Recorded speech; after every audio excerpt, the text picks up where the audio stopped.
रात को सोने से पहले सिर्फ 5 मिनट ये काम करें।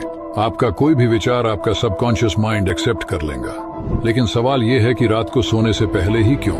तो देखो, आपके दिमाग के 2 ड्राइवर हैं, कॉन्शियस माइंड और सबकॉन्शियस माइंड। आप जब सुबह उठते हैं तब से उसका ड्राइवर कॉन्शियस माइंड होता है और दिन के सभी काम आप इसी की मदद से करते हैं। लेकिन जब आप सोने जाते हो तो सोने से ठीक पहले इसका ड्राइवर एक्सचेंज होता है। मतलब अब इसकी ड्राइवर सीट पर सबकॉन्शियस माइंड बैठता है और फिर आगे की सवारी उसी के हाथ में होती है।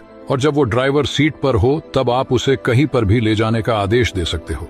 फिर सुबह होते ही फिर से ये ड्राइवर चेंज हो जाते हैं और ऐसे ही इन दोनों के एक्सचेंज टाइम में आपको इसको आदेश देना होता है। अभी दूसरा तरीका ये है कि जब भी हम किसी आपातकालीन स्थिति यानी कि किसी इमरजेंसी में होते हैं तब हमारा अवचेतन मन एक्टिव हो जाता है। उस वक्त हमारा दिमाग पूरा खुला हुआ होता है। अभी ऐसी आपातकालीन स्थिति को खुद से क्रिएट करने के लिए आपको अपनी पूरी सांस बाहर निकालकर उसे आप जब तक रोक सकते हो तब तक रोके रखें और इस दौरान उस विचार के बारे में सोचे जो आप अपने अवचेतन मन में डालना चाहते हैं। फिर सांस लेके नॉर्मल होके ऐसा फिर से 4-5 बार करिए।